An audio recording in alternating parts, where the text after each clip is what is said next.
तो कोणची? यमाची भीती. एक दृष्टांत सांगतो म्हणजे लक्षात येईल. हे बघा काय झालं. एकदा गरुडाची आई, गरुड म्हणजे कोण? गरुड म्हणजे तुकोबारायांचे वाहन, देवाचे वाहन. देवाचे वाहन गरुड. त्यांच्या आईचा मरणकाळ जवळ आलेला. यमनी त्यांच्या आईला सांगितलं की तुझा मरणकाळ जवळ आलेला आहे, उद्या सकाळी तुझा मरणकाळ आहे. असंच ना? उद्या सकाळी का? दुपारी, उद्या दुपारी तुझा मरणकाळ आहे. असं म्हणल्याच्या नंतर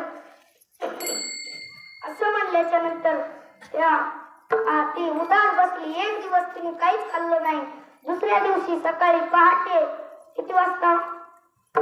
पहाटे 6 वाजता उठल्याच्या नंतर गरुडाने विचारलं, आई, अय आई, तू काहीच का नाही खाल्लं? का काय झालंय उदास बसलीस? तेव्हा ती म्हणाली, माझा मरणकाळ जवळ आलेला आहे. दुपारून आहे बर का? माझा मरणकाळ जवळ आलेला आहे. माझा नाही बर का, गरुडाच्या आईचा. गरुडाच्या आईचा मरणकाळ जवळ आलेला आहे. तेव्हा गरुड म्हणाला, आई तू टेन्शन नको घेऊ. त्यांनी काय केलं, आईला त्याच्या उंच पर्वत हिमालयावर नेऊन एका गुफेत ठेवलं. म्हणला तू इथंच राहा बर का, तुला कोणी शोधणार पण नाही बर का. तुम्हाला शोधित त्यांना नाही शोधणार बर का. देव येण्याच्या अगोदर तिथे यम हजर होता. कोण? यम. एबीसीडी मधला यम नाही बर का. यम हजर होता. यम म्हणाला, गरुड म्हणाला, गरुडा देवा इकडे या, इकडे या. तो म्हणाला काय झालं आता?